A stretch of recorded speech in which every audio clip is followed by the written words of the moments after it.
TVC, a TV do Correio da Manhã.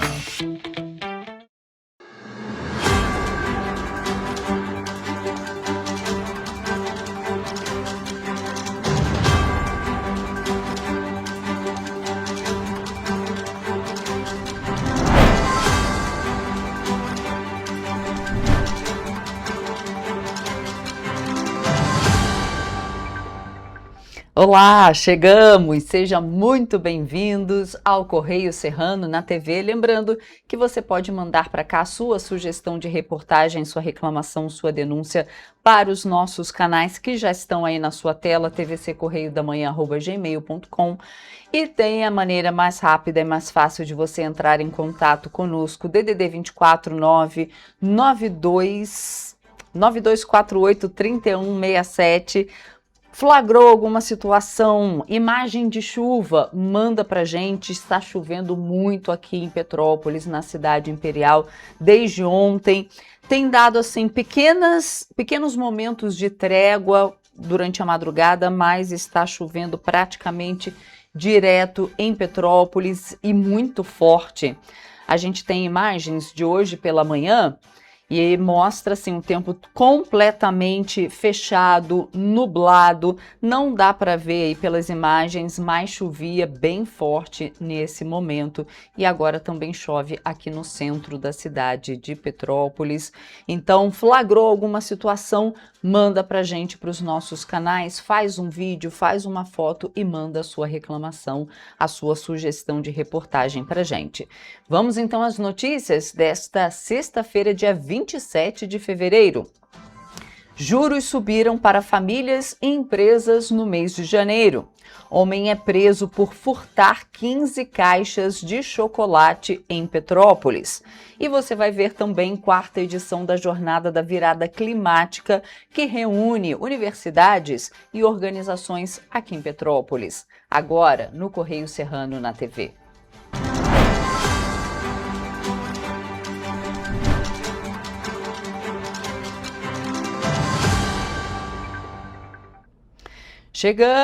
Começamos essa edição com os destaques do nosso jornal impresso, o Correio da Manhã, edição do Rio de Janeiro. E lembrando que você acompanha todas as notícias pelas nossas redes sociais, no nosso site, nas bancas, aqui na nossa região apenas R$2, o Correio Petropolitano. Vamos então para lá, na linha vermelha, decisão do TRF2 não deixa André Siciliano inelegível e seus advogados apresentarão recurso. Tá aí, página 3, na coluna Magna Vita.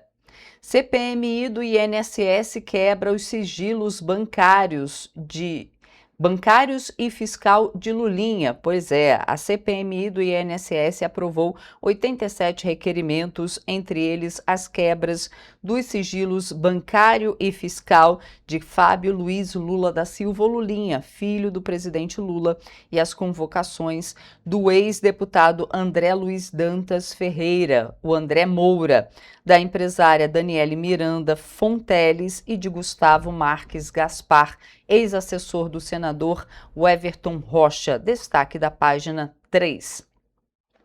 E ainda nessa primeira página, ali no nosso texto legenda, Rock in Rio deve movimentar 3 bilhões de reais na economia estadual. Roberto Medina, criador e idealizador do Rock in Rio, apresentou as novidades do festival que acontece em setembro no Rio. Pois é, vai ter muita atração e, como vocês estão vendo, 3 bilhões de reais movimentando a economia estadual.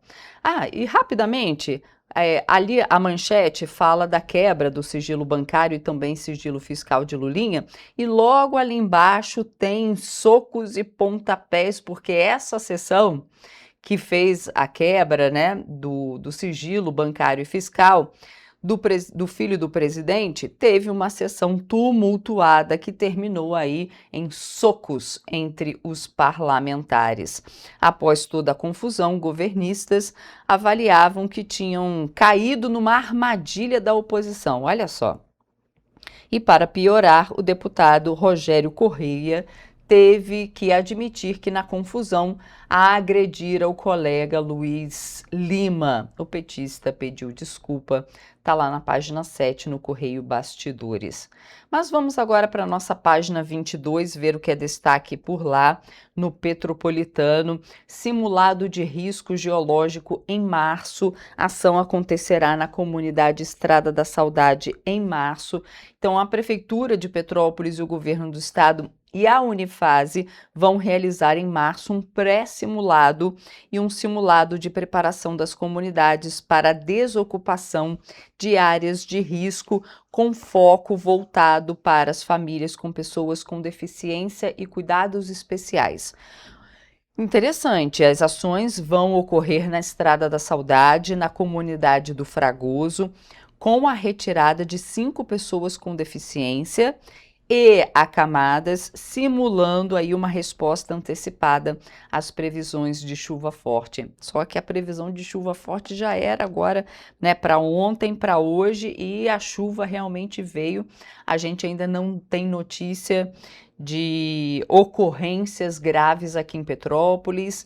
A Coronel Veiga, a gente também não recebeu informação que ficou alagada. Então está chovendo forte, mas Petrópolis está respondendo bem. Mas ali a gente vai para as petropolitanas, porque o que acontece? Cancela da Coronel Veiga sem utilização devida na chuva.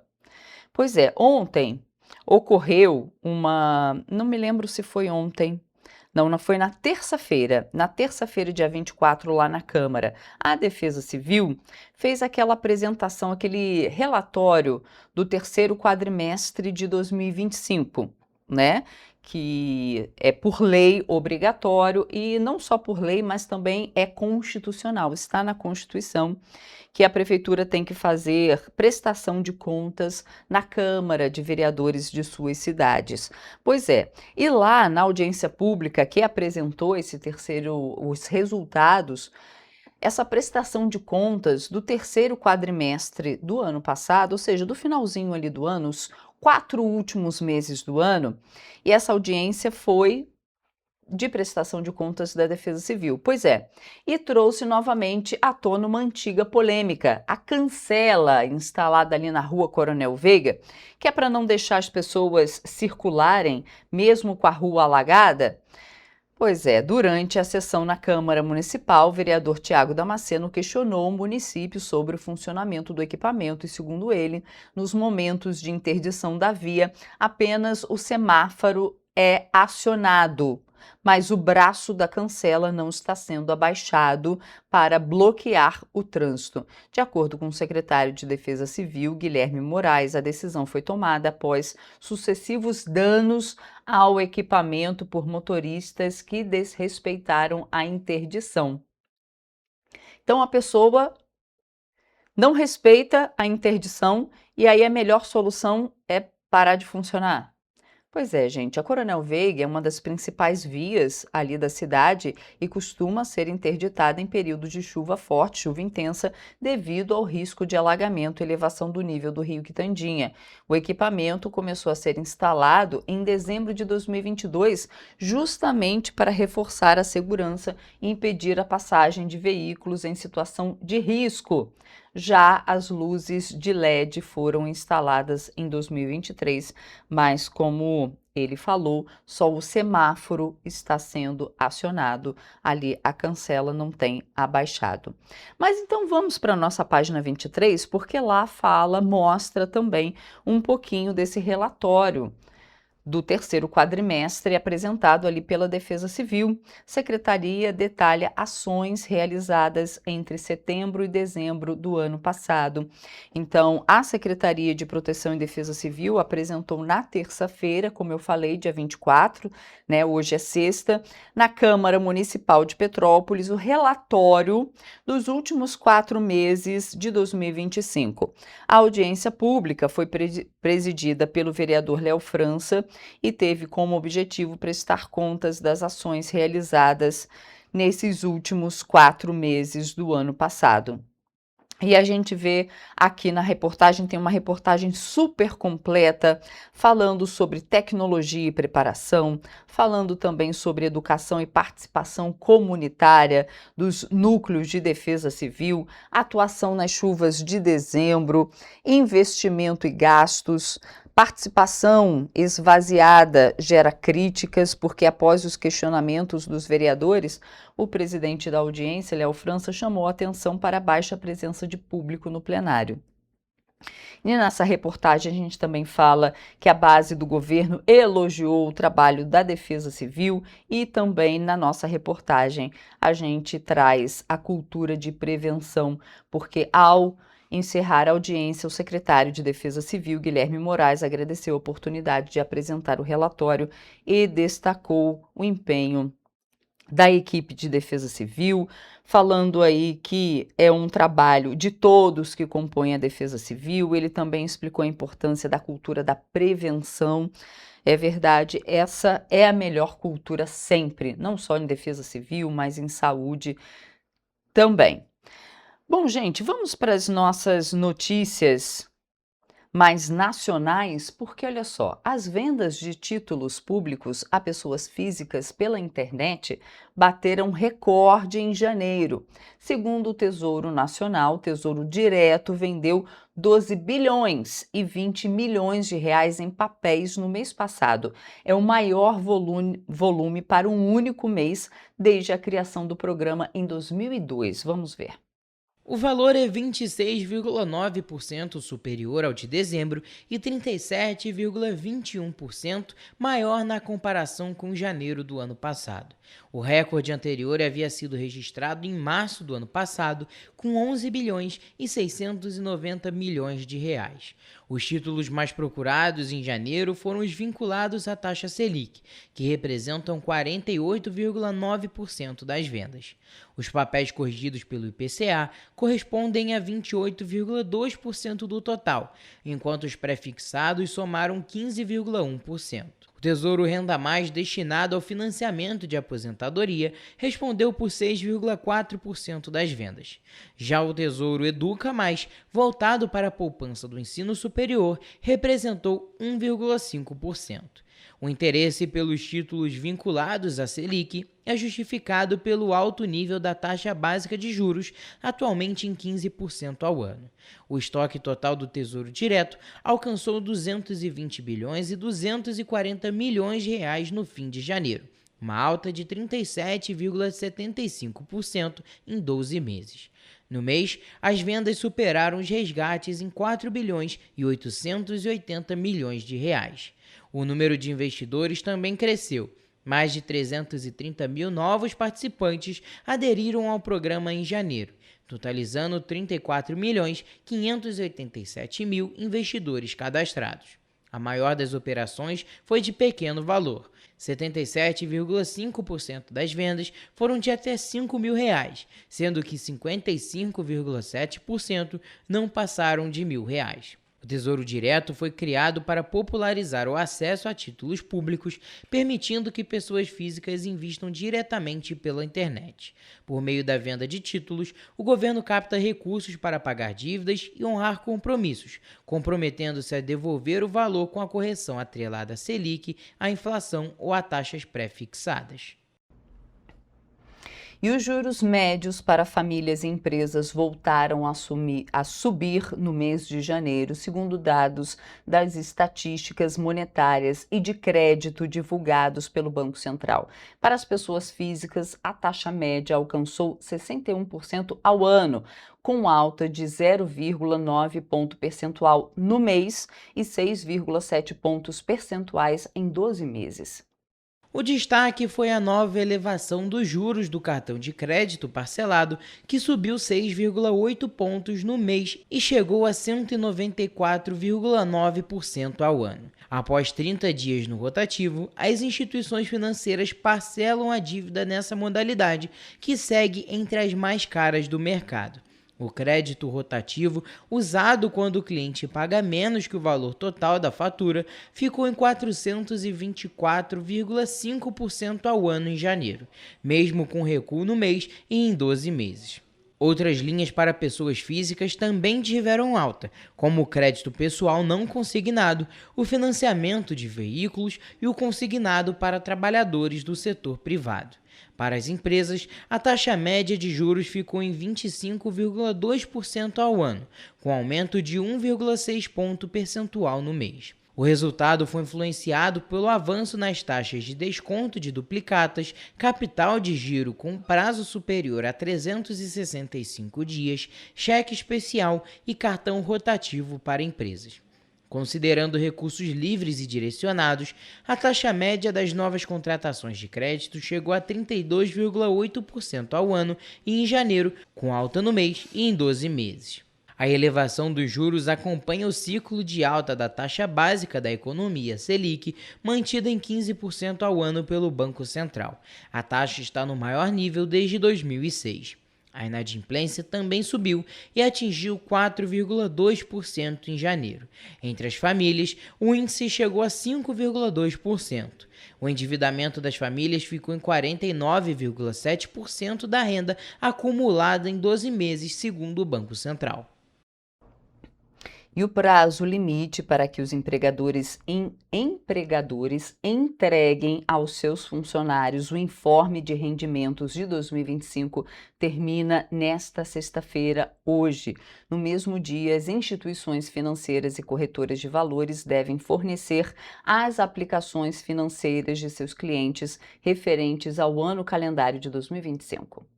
Os contribuintes do Imposto de Renda da Pessoa Física precisam deste documento para o preenchimento da declaração do IRPF 2026, ano base 2025. O informe detalha todos os valores recebidos por uma pessoa física ao longo do ano passado. Quem emite o informe é a fonte pagadora, qualquer que seja, desde microempreendedores individuais que possuem empregados até o Instituto Nacional de Seguro Social. As informações que devem constar no informe de rendimento incluem salário bruto do ano base, imposto de renda retido na fonte, contribuições previdenciárias, benefícios como vale alimentação e vale refeição e outras deduções. Desde o dia 1º de janeiro, os trabalhadores que ganham até R$ 5.000 por mês têm isenção total do imposto de renda. Para rendas que chegam até R$ 7.350, a redução gradual do imposto, com descontos maiores para valores próximos a R$ 5.000.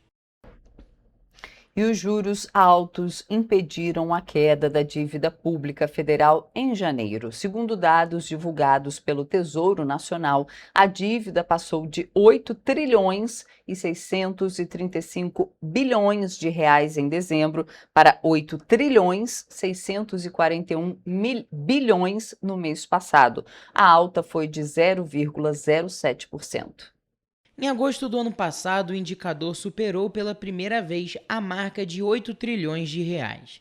De acordo com o Plano Anual de Financiamento, a dívida pública federal deve encerrar 2026 entre 9 trilhões e 300 bilhões e 10 trilhões e 300 bilhões de reais. A dívida pública mobiliária interna avançou 0,26%, mesmo com resgate líquido de 67 bilhões de reais em título. O resgate, no entanto, foi compensado pela apropriação de 88 bilhões e 530 milhões de reais em juros. Com a taxa Selic em 15% ao ano, a incorporação dos juros ao estoque da dívida tem pressionado o endividamento do governo. Já a dívida externa caiu 4,75%, passando de 326 bilhões para 310 bilhões de reais. O principal fator foi a queda de 4,95% do dólar em janeiro. Pelo segundo mês seguido, o chamado colchão da dívida, reserva financeira usada em momentos de turbulência, também caiu. A reserva passou de 1 trilhão e 187 bilhões para 1 trilhão e 85 bilhões de reais. Atualmente, o colchão cobre 6,77 meses de vencimentos da dívida pública. Na composição da dívida, aumentou a participação dos títulos vinculados à Selic, que passaram a representar 49,42% do total. Os títulos pré-fixados caíram para 20,65%, enquanto os papéis corrigidos pela inflação representam 26,35%. O prazo médio da dívida oscilou de 4 para 4,03 anos, indicando o tempo médio que o governo leva para refinanciar os compromissos. Entre os principais detentores da dívida interna estão instituições financeiras, fundos de pensão e fundos de investimento. A participação de estrangeiros subiu para 10,69% do estoque. Por meio da dívida pública, o governo capta recursos com investidores e se compromete a devolver os valores com correção, que pode seguir a Selic, a inflação, o dólar ou taxas pré-fixadas. E a gente faz agora um rápido intervalo. Na volta, você vê que o governador Cláudio Castro apresenta resultados do programa Pista, com 101 projetos apoiados em 5 territórios fluminenses, incluindo Petrópolis. A gente volta já.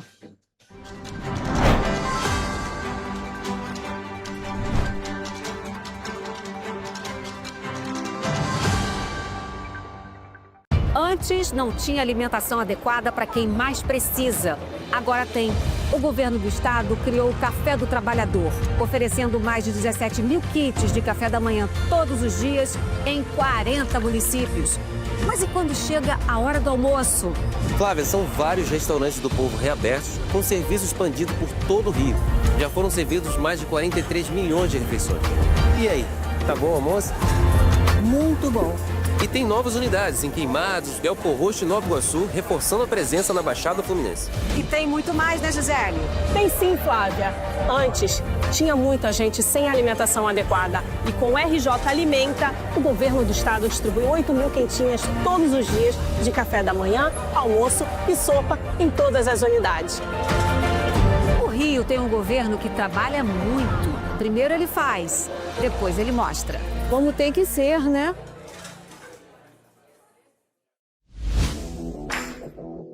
Para ter mais qualidade de vida, conte com a maior rede de academias de Petrópolis. Aqui na Corper, com uma mensalidade, você utiliza todas as unidades: Centro, Bingen, Itamaraty e Itaipava. Com planos a partir de R$ 98,00, a academia oferece ambientes modernos para você cuidar da sua saúde com segurança.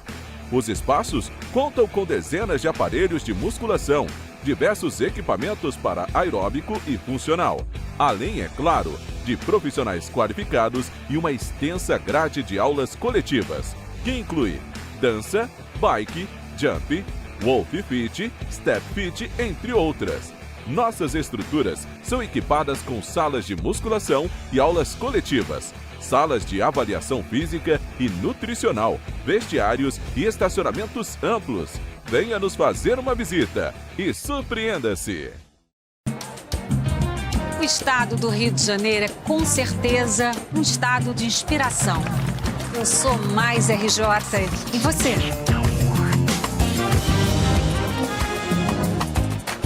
Sou mais cultura. Sou mais emprego. Resultado de exames. Sou mais serviços. Sou mais segurança, com maior apreensão de armas, mais polícia nas ruas e planejamento para grandes eventos.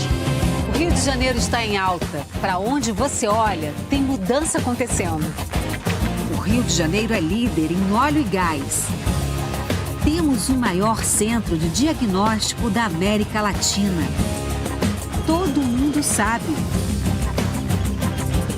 Que orgulho viver aqui. Somos o estado que não para de crescer. Governo do estado do Rio de Janeiro. O trabalho não para. É todo dia e é de todos. Um bom jornal tem que ser direto, tem que ser direito. Não ser de esquerda ou de direita, mas direito.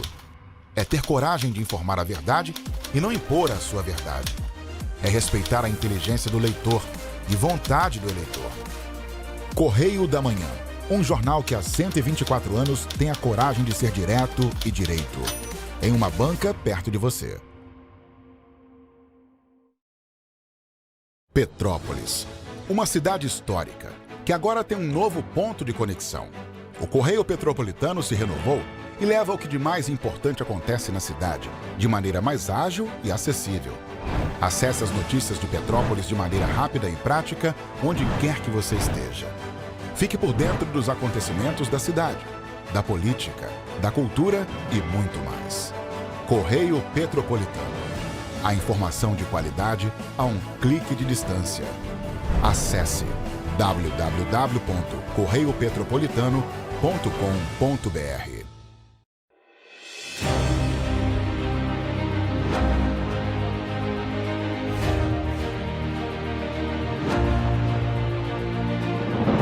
Não é jornalismo de direita, é jornalismo direito. Correio Petropolitano. Tudo que seu jornal não deveria ter deixado de ser. Todos os dias, em uma banca perto de você.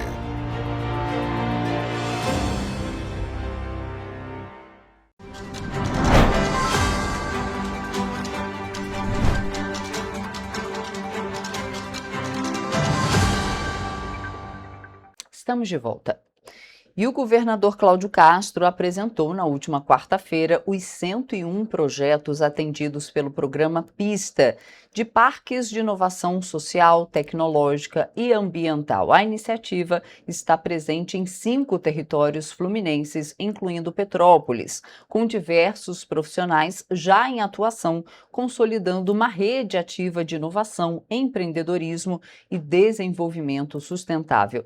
O programa promove a incubação e aceleração de empreendimentos corporativos com investimentos aí de 21 milhões de reais. Todas as iniciativas apoiadas contam em média com 4 colaboradores por projeto, formando uma ampla rede de cooperação e fomento econômico nos territórios. Ao todo, cerca de 2.300 pessoas já são diretamente beneficiadas, entre empreendedores, equipes e parceiros envolvidos. Quando se considerado o impacto nas famílias e no entorno dos parques de inovação, o alcance do programa se amplia de forma significativa, gerando novas oportunidades nas comunidades atendidas. A gente tem que dar oportunidade para todo mundo.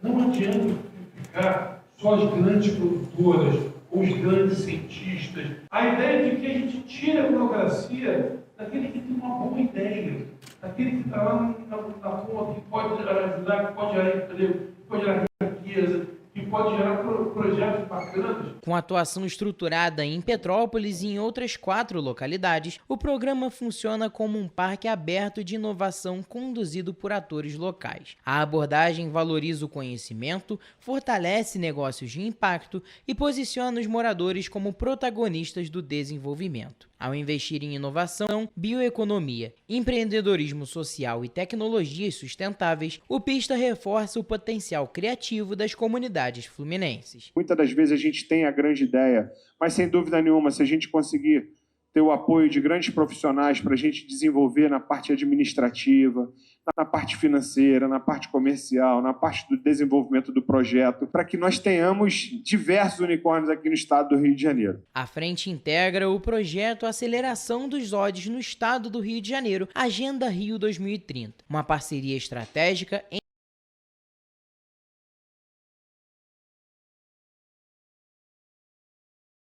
na garagem e hoje está aqui, né? Não é só, estamos aqui falando só de um aporte, de um apoio, de vocês poderem ter uma estrutura maior para poder crescer, não. É para ir não só para outras comunidades, não só para outras partes do Brasil, mas, se possível, para o mundo. Esse é o nosso objetivo. Durante o evento, foi anunciada a 3ª edição do programa Blue Rio, uma das primeiras iniciativas de inovação aberta voltadas à economia azul no país. Lançado em 2023, o Blue Rio já teve 2 edições e conecta startups nacionais e internacionais, grandes empresas parceiras e o poder público para desenvolver soluções tecnológicas e sustentáveis que alinham o crescimento econômico à proteção dos recursos hídricos.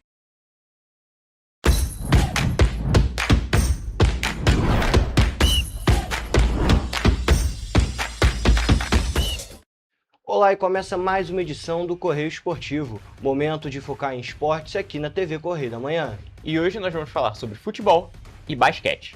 Começamos a edição de hoje com o futebol. O Fluminense entrou em campo contra o Palmeiras pela 4ª rodada do Campeonato Brasileiro. Em jogo realizado na Arena Barueri, o Verdão bateu o tricolor das Laranjeiras por 2-1.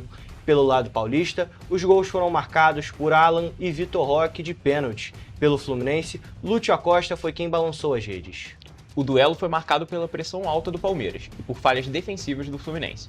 O tricolor errou diversas saídas de bola, inclusive no lance que gerou o pênalti para o Palmeiras. O outro fator relevante é que foi a primeira vez que John Arias jogou contra o Fluminense. O colombiano, que havia prometido voltar ao clube carioca, voltou para o Brasil, mas para atuar pelo Palmeiras.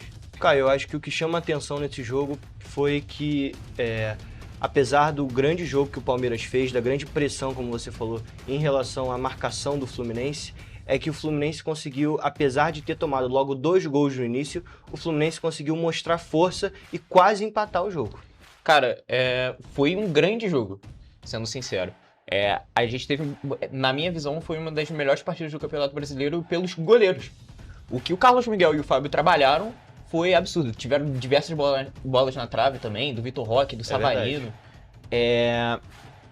E eu acredito que, apesar das falhas constantes do Fluminense na defesa, o Fluminense fez um bom jogo e teve a grande oportunidade de até empatar, talvez virar o jogo, porque teve muitas chances. E o Carlos Miguel catou muito.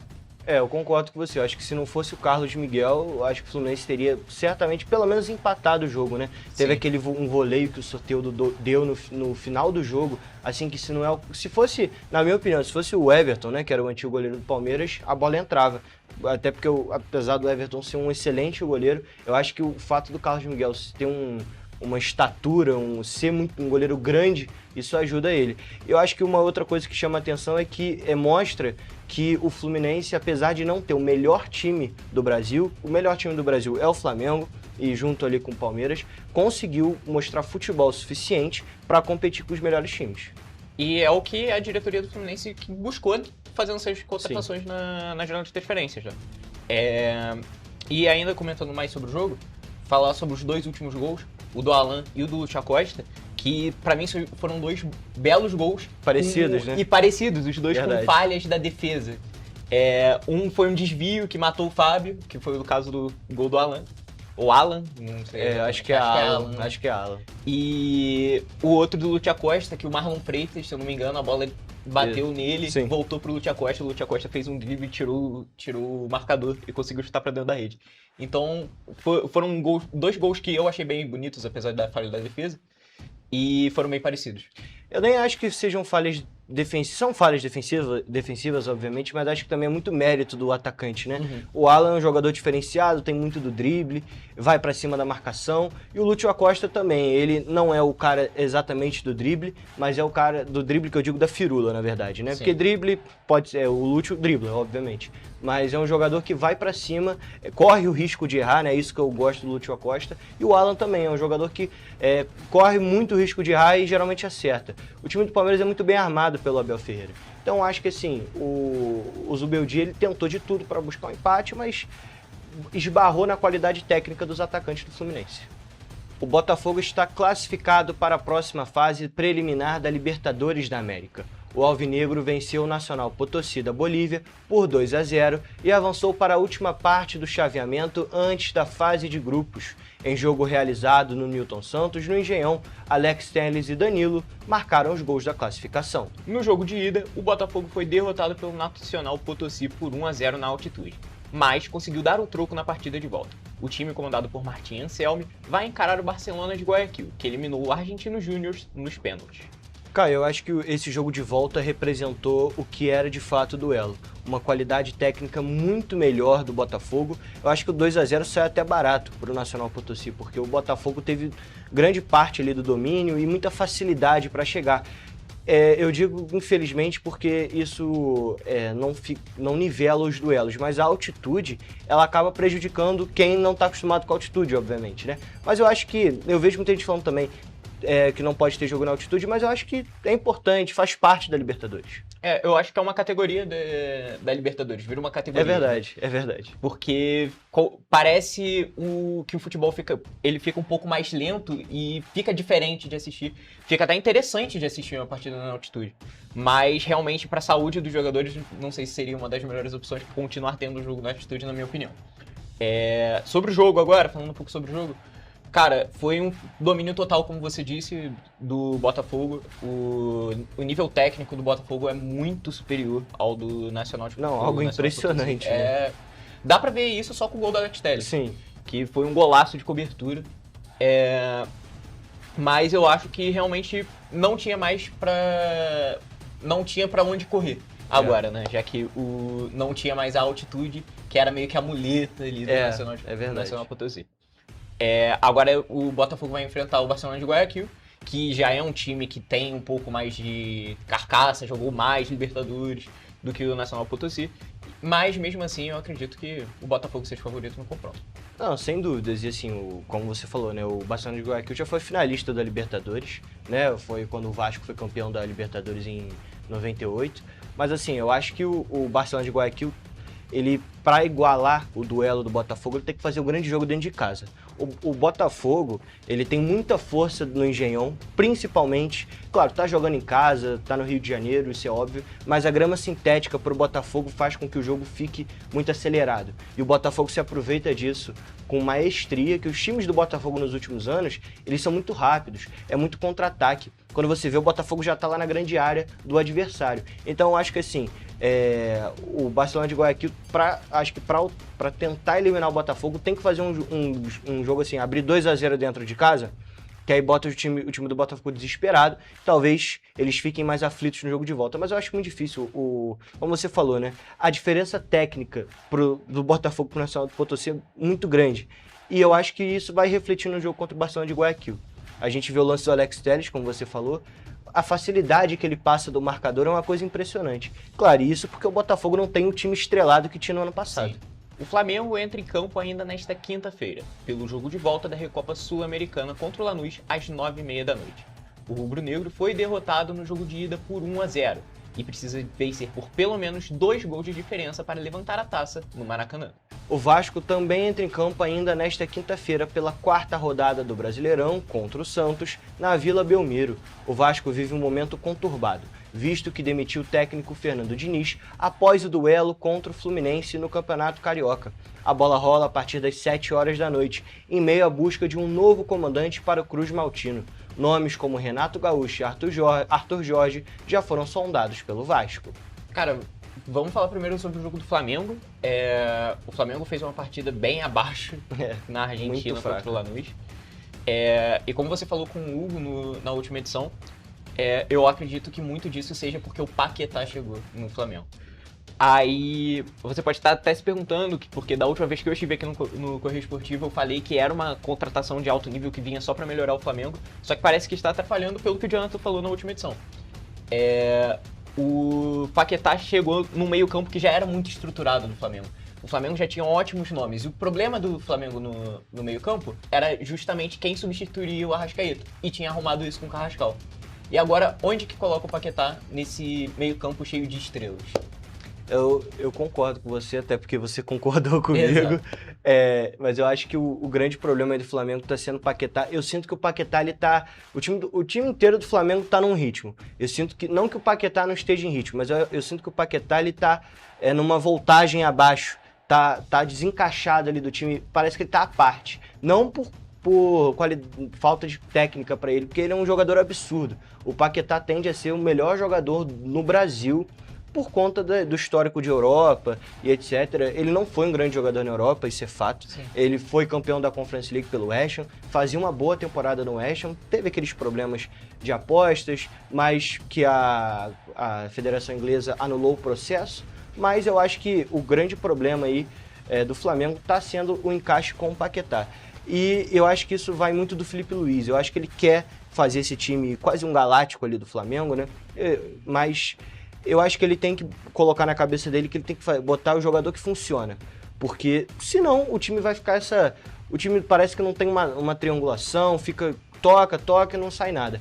E é o que você falou, né? Quem seria o substituto do Arrascaeta? O Carrascal. E agora, o Paquetá de segundo volante vai funcionar como funcionava lá na Europa? Eu tô sentindo que eu acho que tem que colocar ele no banco pelo menos um período para ver se o Felipe Luiz encontra alternativas. Que foi o que aconteceu na final da Supercopa, né? O Paquetá veio do banco, apesar dele ter perdido aquele gol inacreditável que ele perdeu, ele veio com uma disposição muito maior. E entrou muito bem. Ele entrou muito bem naquele jogo. Então, eu acredito sim que o problema do Flamengo no momento é o posicionamento do Paquetá, que o Felipe Luiz também não consegue se decidir exatamente onde é que ele quer colocar o Paquetá. Eu acredito que a melhor opção seria botar ele do banco. Agora, falando do jogo no Maracanã, eu acredito que o Flamengo tem muitas condições de virar, porque jogando no Maracanã é muito diferente de você jogar contra um time argentino na Argentina. E a casa do Lanús, eles até chamam de La Fortaleza, né? Tem um outro nome, mas eles chamam de La Fortaleza. Aquilo realmente é uma fortaleza. A torcida cria um clima no entorno do estádio, durante o jogo, que mexe completamente com os jogadores. E para os jogadores da Argentina, isso incentiva, obviamente, mas para os brasileiros tem muitos que sentem a pressão. Tem jogador acostumado que já não sente mais pressão de casa de adversário. Mas a grande maioria ainda sente. Eu acho que realmente o Flamengo tem muita... Cara, é o que eu falei, a diferença de técnica do Flamengo é muito grande. O Flamengo é muito superior tecnicamente. Mas é aquela coisa, né? Já foi derrotado, talvez o time entre com muita vontade, isso pode até fazer com que os jogadores percam muitas chances. Mas eu acho que o Flamengo não tem muito jeito, vai acabar se sagrando campeão. É o mesmo caso que a gente comentou com o Vasco e o Nacional. No Botafogo. O Botafogo, Ed. A qualidade técnica é muito diferente. Sim. E eu acho que o Flamengo vai acabar sendo campeão. E vai voltar a ser campeão no Maracanã pela segunda vez. E agora, já que eu falei errado aqui o nome do Vasco, vamos falar do jogo do Vasco. Vamos falar do Vasco. Que enfrenta o Santos, que mesmo o Santos tendo todos os problemas que o Santos tem no momento, eu acredito que ele ainda é o favorito devido ao Vasco estar sem técnico, né? Eu acho que o que pode salvar o Santos é a diferença técnica do Neymar. Porque eu acho que o time do Santos sem o Neymar é um time muito, muito vazio. Eu sinto que o Santos sem o Neymar ele não tem tanta criação. Eu concordo. Claro, o Neymar, obviamente, tecnicamente não se discute. O problema é o físico do Neymar. No último jogo contra o Novo Horizontino, pelo Paulistão, ficou evidente a dificuldade que o Neymar ainda está. Recém-operado, voltando de lesão. A gente sabe que o Neymar é muito marcado por lesões, isso é inegável. Mas eu acho que se o Neymar jogar, o Santos é praticamente favorito mesmo. E vendo os nomes, né, que o Vasco está pensando para contratar como treinador, o Arthur Jorge e o Renato. Não sei se o Renato é uma boa opção atualmente. Eu acho que faz um bom tempo que ele não faz um trabalho bom realmente no time, apesar dele ter feito um trabalho mediano no Fluminense. Aí depois piorou, né, obviamente, por isso que ele foi embora. Mas o Arthur Jorge eu acredito que seja uma ótima contratação. Eu acho que o problema do Renato Gaúcho hoje é a pressão que ele sente. No primeiro jogo que a torcida do Fluminense foi pra cima dele, ele pediu demissão. Claro, obviamente nos bastidores já deviam ter outros problemas, porque não é possível que no primeiro jogo que a torcida xinga ele, ofende ele, ele pede pra sair. Isso é normal dentro do jogo, né? Sim. Os jogadores estão sujeitos a isso, infelizmente. Agora, mudando de esporte, vamos falar de basquete. Gui Santos brilhou novamente pelo Golden State Warriors. O brasileiro de 23 anos anotou o segundo duplo-duplo da carreira, com 15 pontos e 12 rebotes, além de ter anotado 4 assistências, 3 tocos e 2 roubadas de bola. Apesar do bom desempenho por parte do brasileiro, o time californiano foi superado pelo New Orleans Pelicans por 113-109. Essa foi a 8ª vez nos últimos 10 jogos que Gui Santos anotou ao menos 15 pontos.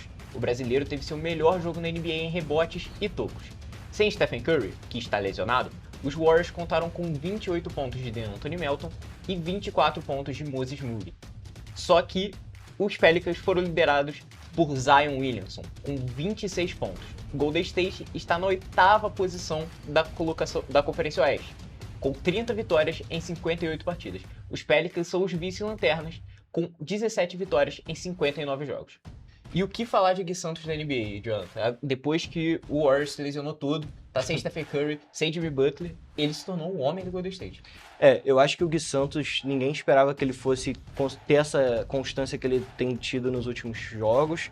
Ele foi uma pique alta no draft e mesmo assim ele tem conseguido demonstrar que consegue, mesmo não sendo o favorito do draft. Os jogadores, né, o Nikola Jokic também é um grande exemplo disso, né? Sim. Não estou comparando, obviamente, não tem comparação, mas o Gui Santos tem mostrado que pode ajudar demais o Golden State, principalmente sendo um role player. Sendo o role player, que é a função principal ali para ajudar o time realmente a chegar nos bons resultados. Ele não vai ser os jogadores mais estrelado do time, né? Mas ele vai estar ali para ser o principal jogador de ajuda das super estrelas do time do Warriors. Quando o Curry voltar, eu acredito que o Warriors tem chance de brigar por uma boa colocação nos playoffs. Com certeza, Caio. Mas por hoje é isso. A gente já conversou bastante aqui sobre futebol e basquete. A gente vai ficando por aqui e até a próxima edição.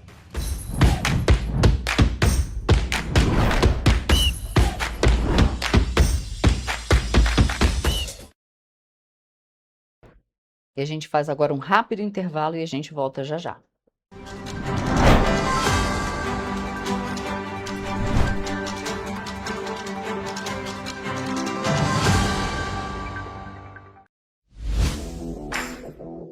Para ter mais qualidade de vida, conte com a maior rede de academias de Petrópolis. Aqui na Corper, com uma mensalidade, você utiliza todas as unidades: Centro, Bingen, Itamaraty e Itaipava.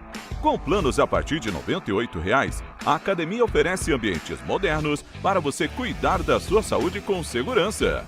Os espaços contam com dezenas de aparelhos de musculação, diversos equipamentos para aeróbico e funcional, além, é claro, de profissionais qualificados e uma extensa grade de aulas coletivas, que inclui dança, bike, jump, Wolf Fit, Step Fit, entre outras. Nossas estruturas são equipadas com salas de musculação e aulas coletivas, salas de avaliação física e nutricional, vestiários e estacionamentos amplos. Venha nos fazer uma visita e surpreenda-se! O estado do Rio de Janeiro é com certeza um estado de inspiração. Eu sou mais RJ. E você?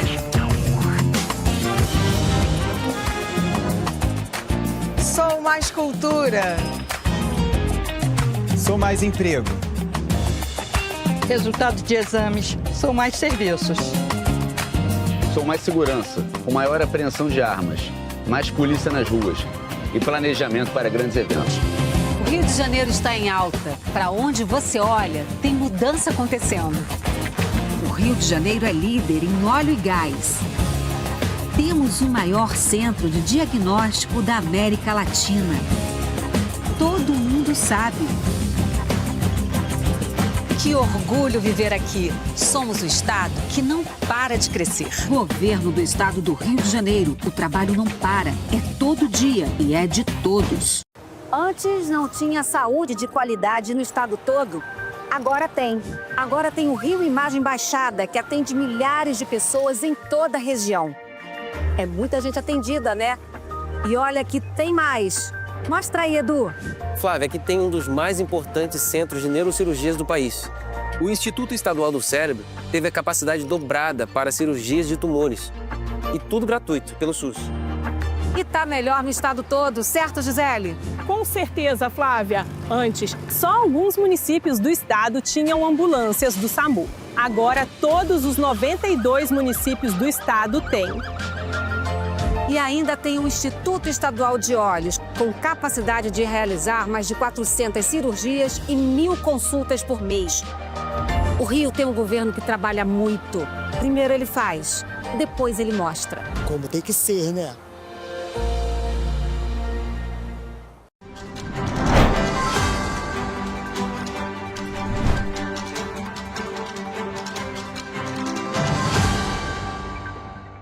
Estamos de volta e a gente começa esse terceiro bloco falando que um homem foi preso em flagrante por maus tratos a animais e abandono de incapaz. Na manhã de quarta-feira em Petrópolis, 5 cães e 5 pássaros foram resgatados e 2 crianças foram encontradas sozinhas na residência. Olhem esse caso, quem traz todos os detalhes para a gente é o nosso repórter Gabriel Toledo, que fala ao vivo sobre esse assunto conosco. Bom dia, Toledo. Que coisa, hein? As pessoas não aprendem. Criança sozinha em casa, maus tratos a animais, gente. Bom dia. Bom dia, Roberta. Bom dia a todos que estão nos acompanhando. Exatamente. De acordo com a 105ª Delegacia de Polícia, policiais civis, com apoio da Perícia Criminal de Petrópolis, cumpriram diligências para apurar denúncias de maus tratos em um imóvel na travessia Carlos Carnevale, no bairro Carangola. Ao chegarem ao endereço, os agentes foram atendidos por uma criança de 9 anos que estava cuidando do irmão de apenas 5 anos. Durante a vistoria nos fundos do terreno, foram encontrados 5 cães da raça Pitbull, sendo 3 filhotes em péssimo estado de saúde e mantidos confinados. Também foram localizados 5 pássaros em gaiolas, sem água e sem alimento. Após todas as investigações, o responsável pelo imóvel foi localizado em Itaipava e conduzido à delegacia, onde permaneceu preso em flagrante pelos crimes de maus tratos, abandono de incapaz e também por crimes contra a fauna silvestre. As crianças ficaram sob os cuidados de parentes e o conselho tutelar foi acionado. Os cães foram encaminhados a protetores independentes para tratamento e abrigo temporário, enquanto os pássaros foram entregues à guarda ambiental. E aí, nas redes sociais, a 105ª Delegacia de Polícia postou um vídeo comentando sobre o assunto. Vamos acompanhar. Boa tarde, seguidores. Aqui o Comissário Aranha, direto da sede da 105DP Petrópolis. Na manhã desta quarta-feira, policiais civis de nossa delegacia, coordenados pelo delegado titular, Dr. Ney Loureiro, e o delegado adjunto Marlon Schott, saíram em diligências a fim de verificar uma denúncia grave de maus tratos a animais ocorrendo no bairro Carangola. Assim, 2 equipes, incluindo a perícia criminal e uma rede de protetores, cuidadores, compareceu no endereço-alvo e, para nossa surpresa, fomos atendidos por uma criança de 10 anos sozinha, que tomava conta de um irmão de 5 anos, também sozinho.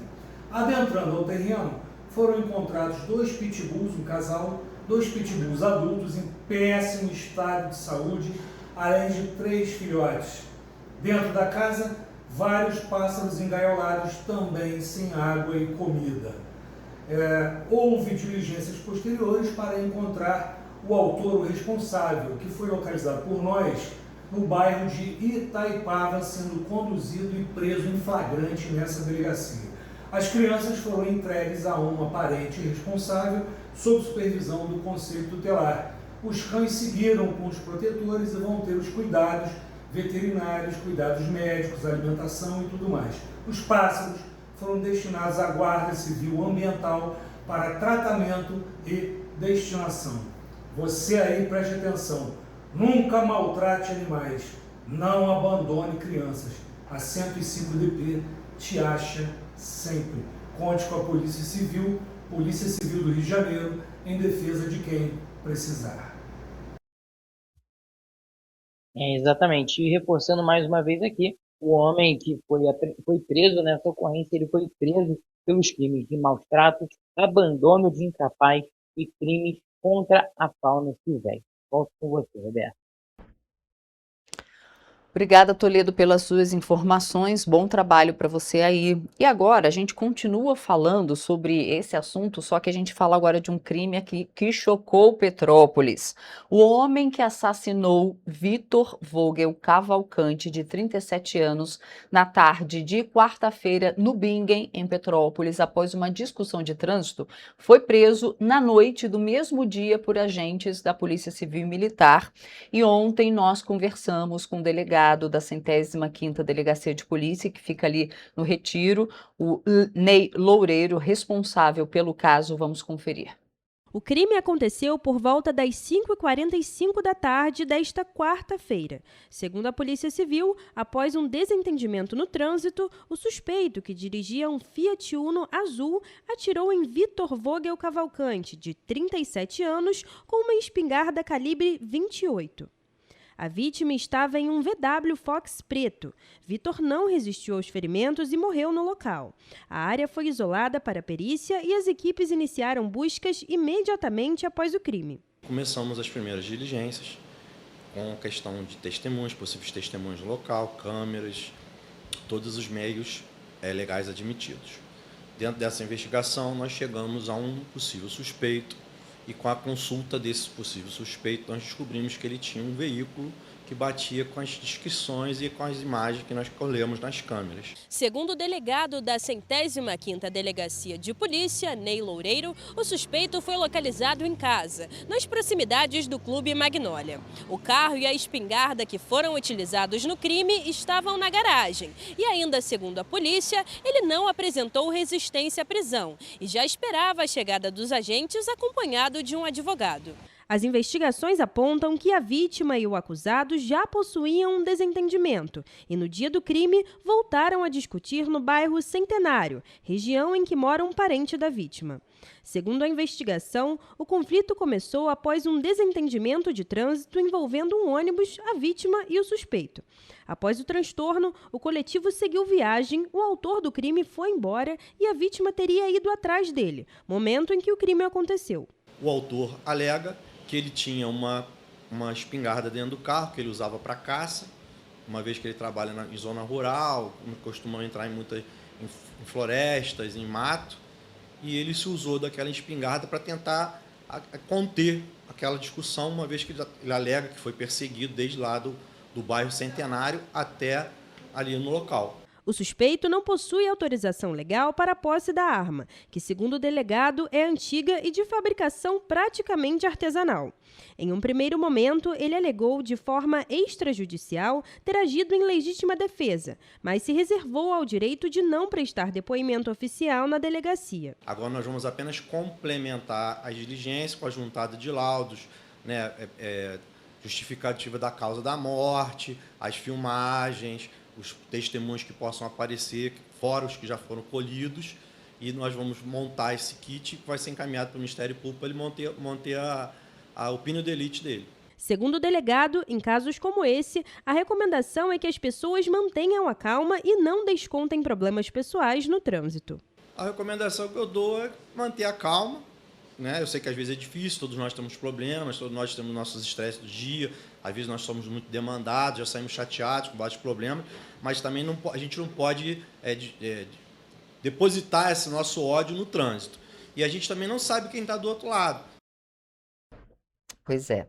E o homem foi preso na quinta-feira, dia 26, ontem, após furtar 15 caixas de chocolate no centro de Petrópolis. De acordo com agentes do segurança presente, o suspeito ainda ofereceu dinheiro para os policiais para não ser detido. Agentes do segurança presente prenderam o homem durante um patrulhamento na Rua do Túnel, no centro de Petrópolis. De acordo com a polícia, o suspeito já era conhecido por envolvimento em diversos furtos na região. Com ele, foram encontradas 15 caixas de chocolate. O suspeito ainda ofereceu dinheiro para os policiais para que ele não fosse conduzido para a delegacia. Ele proferiu ameaças contra um dos agentes e afirmou que voltaria a praticar crimes após a audiência de custódia. O homem foi levado para a 105ª Delegacia de Polícia, onde foi autuado em flagrante por furto e corrupção ativa. Ele permaneceu preso à disposição da Justiça. E para a gente fechar o nosso jornal, o Centro Universitário Arthur Saerp Neto, mais conhecido como Unifase, deu início à 4ª edição da Jornada da Virada Climática, com o tema Cuidar, Cooperar e Transformar, o caminho para uma transição justa e regenerativa. O evento é de graça, aberto ao público e segue até o dia 23 de março. Há 4 anos, a Unifase convida a população de Petrópolis a refletir sobre os impactos das mudanças climáticas no município e a importância de construir soluções coletivas. A abertura contou com a exibição do curta-metragem Ilha das Flores, seguida de debate com especialistas sobre meio ambiente, desigualdade social e políticas públicas. O objetivo é ampliar a discussão para além da universidade, envolvendo diferentes grupos da sociedade na construção de conhecimento e estratégias para minimizar os impactos das emergências climáticas. A jornada mobiliza não apenas a comunidade acadêmica, mas também outras instituições e organizações da cidade. A proposta é descentralizar as discussões, ocupar diferentes espaços e envolver um público variado nessa reflexão sobre as mudanças climáticas e os possíveis caminhos para uma cidade mais preparada e resiliente. As atividades acontecem em diversos espaços de Petrópolis, como Cefet, Serratec, UF, além da própria Unifase. Entre os destaques da semana esteve a palestra, realizada na quarta-feira, sobre o sistema de monitoramento sem fio de umidade do solo, que tem o objetivo de prever deslizamentos de terra. Já nos dias 27 e 28, a programação segue na Unifase com roda de conversa e oficinas voltadas à reflexão sobre os impactos dos eventos climáticos e o papel dos profissionais na mitigação de riscos. A programação completa da 4ª Jornada da Virada Climática segue disponível no site da instituição. Para o professor Paulo Kling, eventos como esse atraem novos olhares de investidores que passam a enxergar a cidade no centro de eventos climáticos importantes. Então, surge emenda parlamentar, surge financiamento de governo promovendo obras no município para melhoria das condições de saneamento do município.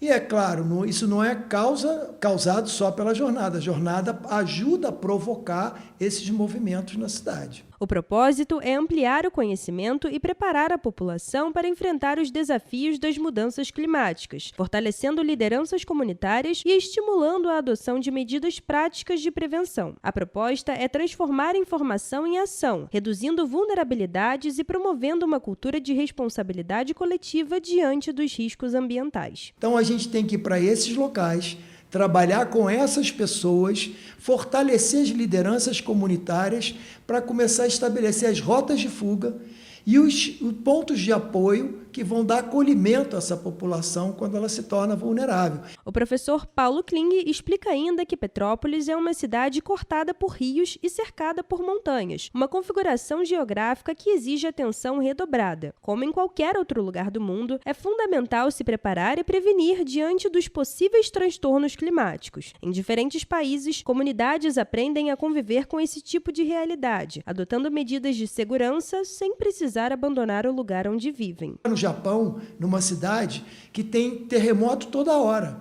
A cidade acabou, todo mundo foi embora? Não, eles treinaram as pessoas a se proteger do terremoto que tem toda hora. Então a gente elogia o Japão, elogia o Chile por causa da organização nesse sentido, mas quando é com a gente não faz. Por fim, o magistrado destacou que apenas uma grande campanha educacional poderá surtir o efeito necessário, já que muitas pessoas não têm acesso a informativos e aplicativos online. Segundo ele, essa realidade torna indispensável uma mobilização mais ampla por parte do poder público, para que a informação chegue a todos. Mas se você tem alguém que panfleta, te dá, você olha, o que você está fazendo ali? Olha, eu cuido de você. Essa cidade é segura porque eu cuido de você. Eu estou te orientando para que você não entre em risco.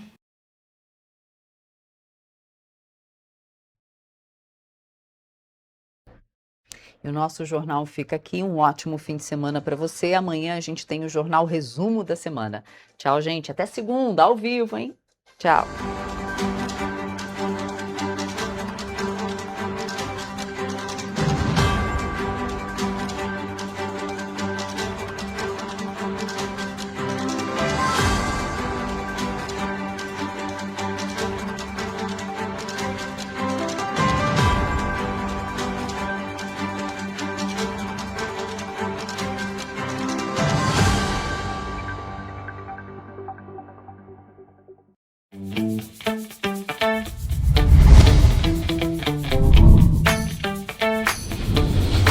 TVC, a TV do Correio da Manhã.